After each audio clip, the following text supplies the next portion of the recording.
മലയാളം വാർത്താ ചാനലുകളുടെ റേറ്റിംഗിൽ ഒന്നാം സ്ഥാനം നിലനിർത്തിയിരിക്കുകയാണ് ഏഷ്യാനെറ്റ് ന്യൂസ്. ചാനലുകളുടെ റേറ്റിംഗ് കണക്കാക്കുന്ന ബാർക്കിൻ്റെ 31ാമത്തെ ആഴ്ചയിലാണ് ഏഷ്യാനെറ്റ് ആധിപത്യം നിലനിർത്തിയിരിക്കുന്നത്. ഒന്നാം സ്ഥാനത്തുള്ള ഏഷ്യാനെറ്റ് ന്യൂസിന് 96 പോയിൻ്റാണുള്ളത്. റിപ്പോർട്ടർ TV രണ്ടാം സ്ഥാനത്തും 24 ന്യൂസ് മൂന്നാം സ്ഥാനത്തുമാണുള്ളത്. മാതൃഭൂമി ന്യൂസ്, മനോരമ ന്യൂസ് എന്നിവയാണ് 4, 5 സ്ഥാനങ്ങളിൽ. രണ്ടാം സ്ഥാനത്തുള്ള റിപ്പോർട്ടർ TVക്ക് 79 പോയിൻ്റാണ് ഉള്ളത്. 24-ന് 71 പോയിൻറ്റും ഉണ്ട്. അതേസമയം 4ാം സ്ഥാനത്തുള്ള മാതൃഭൂമിക്ക് 42 പോയിൻ്റാണുള്ളത്.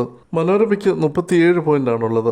6ാം സ്ഥാനത്തുള്ള ന്യൂസ് മലയാളത്തിന് 27 പോയിൻ്റാണുള്ളത്. 17 പോയിൻ്റ് നേടി കൈരളി ന്യൂസ് 7ാം സ്ഥാനത്താണുള്ളത്. 15 പോയിൻ്റോടെ ന്യൂസ് 18 കേരളം 8ാം സ്ഥാനത്തും 9 പോയിൻ്റുള്ള മീഡിയ വൺ TV 9ാം സ്ഥാനത്തുമാണുള്ളത്.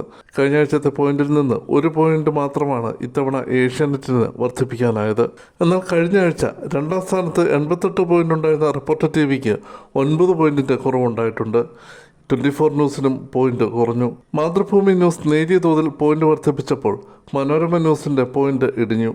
മാതൃഭൂമിക്ക് കഴിഞ്ഞ ആഴ്ച 41 പോയിൻ്റായിരുന്നു. എന്നാൽ കഴിഞ്ഞ ആഴ്ച 39 പോയിന്റ് ഉണ്ടായിരുന്നിടത്തു നിന്നാണ് ഈ ആഴ്ച 37ലേക്ക് മനോരമ എത്തിയത്.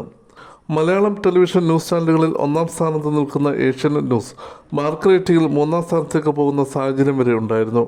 കഴിഞ്ഞ കുറേ നാളുകളായി Asianet news, reporter TV, 24 news എന്നീ ചാനലുകളാണ് ആദ്യ 3 സ്ഥാനങ്ങൾ നിലനിർത്തുന്നത്. മാർക്ക് റേറ്റിംഗ് സംവിധാനം അവസാനിപ്പിച്ച് കേന്ദ്ര സർക്കാർ പുതിയ സംവിധാനം കൊണ്ടുവരുന്നുവെന്ന ചർച്ചകൾ ഉയർന്നു വരുന്നുണ്ടെങ്കിലും ഇത് സംബന്ധിച്ച ഔദ്യോഗിക പ്രഖ്യാപനങ്ങൾ ഒന്നും ഉണ്ടായിട്ടില്ല.